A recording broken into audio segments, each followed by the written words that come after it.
Shalom Aleichem. Shalom Aleichem. Shalom Aleichem. Topic for today is God's rod. God's rod. The text is from Exodus chapter 4 verse 20. నిర్గమాకాండము 4వ అధ్యాయం 20వ వచనం. మోషే దేవుని కర్రను తన చేత పట్టుకొని పోయెను. మోషే దేవుని కర్రను తన చేత పట్టుకొని పోయెను. 4వ అధ్యాయము 2వ వచనములో యెహోవా నీ చేతిలోనిది ఏమిటి అని అడిగాను. అందుకదో కర్ర అనేను. అప్పుడు ఆయన నేను దాన్ని పడవేయమనను. అతను దాన్ని నేల పడవేయగానే పామయ్యను. తన చేయి పట్టుకునగానే అది అతని చేతిలో కర్ర ఆయను. ఈ లేఖన భాగం ధ్యానం చేసినప్పుడు మోషే తన మామని ఇతరు ఒక మందలో మేపుతున్నాడు. ఆయన ఒక గొర్రెల కాపరిగా ఉన్నాడు. దేవుడు ప్రత్యక్షమయ్యాడు. మండుచున్న పద ద్వారా మాట్లాడినాడు. నేను ఏర్పరచుకున్నాను, నా ప్రజలను నేను విడిపించాలి. మోషే తన అశక్తను వ్యక్తీకరించాడు. ఆ సందర్భంలో సూచనను దేవుడు చూపించాడు. నీ చేతిలో ఏమిటి అనగా కర్ర అన్నాడు. Ordinary shepherd's rod. 420 వచనంలో Moses rod became God's rod. మోషే కర్ర దేవుని కర్రగా మారిపోయినప్పుడు ఎన్నో కార్యాలు ఆయన జరిగించగలిగాడు. Rod symbolises divine appointment. దైవికమైన అపాయింట్మెంట్కు ఈ కర్ర నిదర్శనంగా ఉన్నది. Is referred to as the rod of God, a staff of God. It reminds us of God's authority over all dominion and power. దేవుని కర్ర దేవునికి అధికారానికి, అన్నిటి మీద, అన్ని శక్తుల మీద అధికారానికి దేవుని కర్ర గుర్తుగా ఉన్నది. It is to help us stay on the path or get back to the path that He has for us. ఈ కర్ర గమనించినప్పుడు దేవుని మార్గములో నిలిచి ఉండటానికి, get back to the path that he has for us, ఏ మార్గం సిద్ధపరిచే ఆ మార్గం వెళ్ళడానికి ఈ కర్ర దోహదం చేస్తుంది.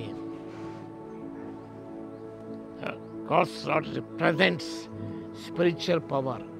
ఈ ఆత్మీయ శక్తికి దేవుని కర్ర గుర్తుగా ఉన్నది. ఈ కర్ర గమనించడం, ఈ కెనాట్ బెండ్ ఇట్. ఆ కర్రను కొంచెం మనం వంచలేం, మనం స్టిఫ్గా ఉంటుంది. అదే రీతిగా దేవుని బిడ్డలు, విశ్వాసులు చాలా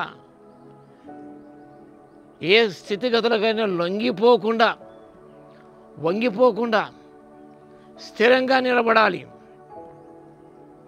స్థిరతకు, స్టెబిలిటీకి గుర్తుగా ఉన్నది.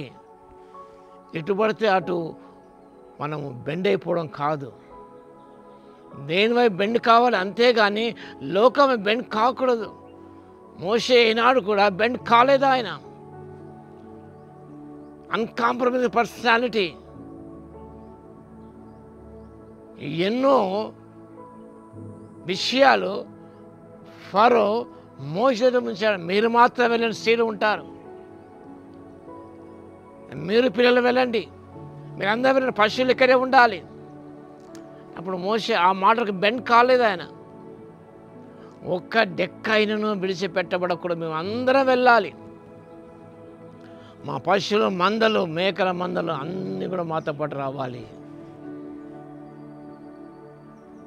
ఏ స్థితిగతులు కూడా తల వంచలేదు.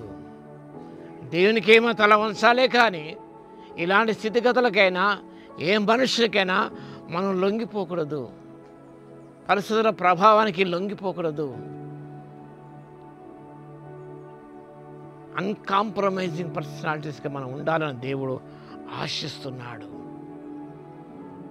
23వ కీర్తన 4వ వచనంలో rod and staff they comfort me, నీ దుడ్డు కరయు నీ దండమును నన్ను ఆదరించును.